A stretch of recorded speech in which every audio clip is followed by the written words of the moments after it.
Hi everybody, this is Mark Ittleman, speech-language pathologist.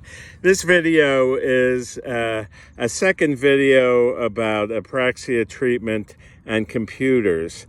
You know, one of the things that I've realized working with people all over the world, 47 years of experience, is that even when it's explained, people who have aphasia and their caregivers or people with apraxia and their caregivers have a difficult time putting their head around understanding the phenomena of what happens when a person has a stroke and they lose part of their movement ability, maybe on the right side or the left side, and it can also affect their speech drastically. And the whole livelihood and interactions and companions and friendships and social relationships may change considerably. So yesterday I did a video about treatment in computers, and I made reference to the fact that sometimes either an internal or an external hard drive can go bad, and everything on the computer goes kapoof. I love that word. Okay, so and here's something that you might really understand too. A number of times I've worked on a document. It could be a letter. It could be an article for an Aphasia magazine or journal or blog or anything like that. And so something came along. Maybe my wife Malka said, will you help me with something outside? And right in the middle of the article, and usually I ask her to give me a few minutes, but there have been times when I've been interrupted from my work when I'm in the middle of an article. I'm writing something, and maybe if I haven't had enough sleep the night before or whatever, sometimes I may forget to save it. And I don't know if this happened to you, but maybe you were working on a document or a report or a letter or something, and you forgot to save it, and you came back and you go, where the heck is my document? Where did it go? And you look frantically all over through the computer. You can't find it. It's gone. So that whole communication that you'd been working on is now kapoof. And so then, what the next step is, then you have to castigate yourself and say to yourself, or imagine in your mind that you made another stupid mistake and you didn't save the stuff. And you're going to have to do it again. All right? You're going to have to rewrite that article. You're going to have to rewrite that letter. You're going to have to do a particular project that you were working on that somehow you didn't save because you got interrupted or distracted, and it's kapoof. So you go about starting all over again, and you try to remember what it was that you were writing about, and you get through it. Now, one of the amazing things is sometimes it's better the second time. Or at least that's what you think. But the whole idea here is that once information that you need for communication, once it's no longer there, you can't sit around and cry about it. You can't sit around and mope about it. You can't sit around and go, woe is me, because that's counterproductive, and that will only make your life worse.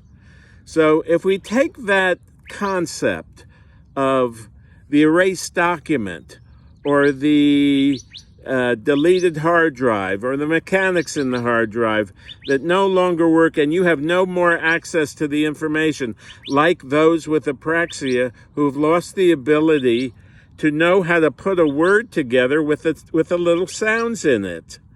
That can be lost. So what do you have to do?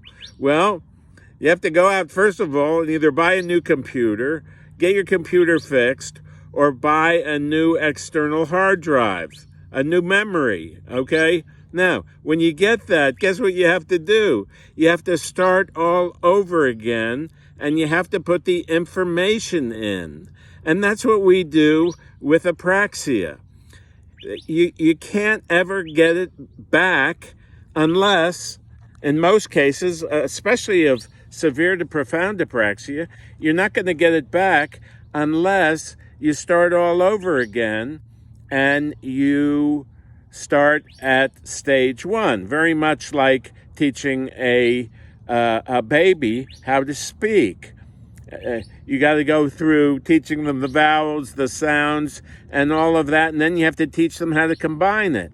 Well, you know, I've been doing this with patients for 47 years, and we've got the method down, and we wrote about it in the Apraxia book, which is down below. We're offering you a free chapter. We're offering you an opportunity to get the book, and within a couple of weeks, we're going to also have a video program so that you can watch the information while at the same time reading it, and you'll probably understand it even better. I'm trying to do everything I can to help people around the world understand apraxia and aphasia, and understand that it's not singing happy birthday, it's not singing row, row, row your boat, and it's not doing that kind of stuff. You know, that doesn't really do it. And a lot of proponents say it does, but it doesn't, okay? You have to teach the person the sounds of speech, and you have to get them reconnected, and you need a speech model at home, a human being, not an iPad, not a alternate communication device, none of that stuff, because people with apraxia need someone to work with them. And I show you, if you're a caregiver, if you're a family member, if you're a spouse, or if you're a therapist, I will show you exactly what you need to do in order to help those with apraxia. So this is just a little video about computers and apraxia, and how things can get lost, or things can get deleted, or things can break down, and there's no shortcut. You just have to reprogram the darn thing, and that takes time, it takes energy, and it takes gumption. Most people, a lot of times, just don't have the patience. They'd rather sometimes go out and just buy another computer, but that's not going to help matters anyway, because you're going to have to do everything all over again. And that's kind of what we do with apraxia. There are no shortcuts. There are just no shortcuts. Understand that right now. And if you want information about how to reprogram a person so that they can speak again, people who have apraxia, then the book that we just published is available. And we're also offering a free book chapter. So if you want to see if my writings put you to sleep, and they won't, then check out the free book chapter. And there's also down below, if you want to get the book, a link to getting the book is down below, as well as information about aphasia, which of course is different. That's when you can't initiate speech. You can imitate words, you can say sounds accurately, you can repeat words accurately, you just can't initiate speech. That's aphasia. And we have a program and a video course for that. So this is Mark Edelman. If you've liked this video, give us a thumbs up. I'm just trying to help you really understand how simple the understanding of apraxia can be. And then what I'm going to do is I'm going to show you how simple an approach to apraxia can be also, an approach that you can do at home. You don't have to be a speech pathologist with all those years of education. You can get educated right here in the teaching of talking. So, this is Mark Edelman. Hey, have a great day. Don't forget the thumbs up, and all the information you may need to help your loved one with apraxia is just down below. Thanks a lot. Bye-bye now.